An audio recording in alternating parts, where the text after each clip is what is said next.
वेद बातमीचा, लढा सत्याचा, निर्भीड पत्रकारितेचा, राजकारणातील महत्त्वाच्या बातम्यांच्या अपडेटसाठी आजच आपल्या YouTube चॅनलला क्लिक करा आणि रोज अपडेट मिळवण्यासाठी चॅनलला सबस्क्राइब करा. नमस्कार, आपण पाहत आहात वेद बातमीचा. श्री साई सच्चरित्र पारायण सोहळ्याची आंबी अंमळनेर येथे उत्साहात सांगता. राहुरी तालुक्यातील अमृतवाहिनी प्रवरामाईच्या तीरावर वसलेल्या धार्मिक परंपरा जपणाऱ्या आंबी अंमळनेर येथे श्री साई एकता ग्रुप व साई सेवा मंडळ यांच्या वतीने गेली 17 वर्ष अखंड सुरू असलेल्या श्री साई सच्चरित्र पारायण सोहळ्याची उत्साहात सांगता करण्यात आली.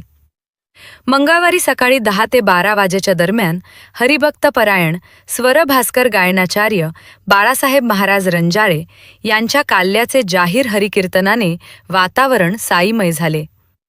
कार्यक्रमाची सुरुवात अवतरणिका व 55व्या अध्यायाच्या वाचनाने झाली. यावेळी महाराजांचे संतपूजन श्री साई मंडळाच्या वतीने करण्यात आले.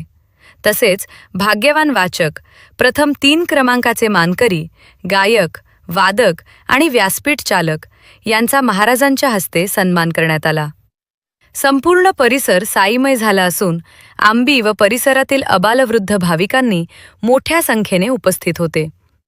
महाप्रसादाने सोहळ्याची सांगता झाली. दरवर्षीप्रमाणे यंदाही सांगता कार्यक्रमानंतर येत्या गुरुवारी आंबी अंमळनेर येथून श्री क्षेत्र शिर्डी येथे पायी दिंडी सोहळा प्रस्थान करणार आहे. कार्यक्रम यशस्वीरित्या पार पाडण्यासाठी श्री साई एकता ग्रुप, साई सेवा मंडळ तसेच समस्त ग्रामस्थ आंबी अंमळनेर यांनी विशेष परिश्रम घेतले. वेद बातमीचासाठी विश्वनाथ जाधव, आंबी, राहुरी.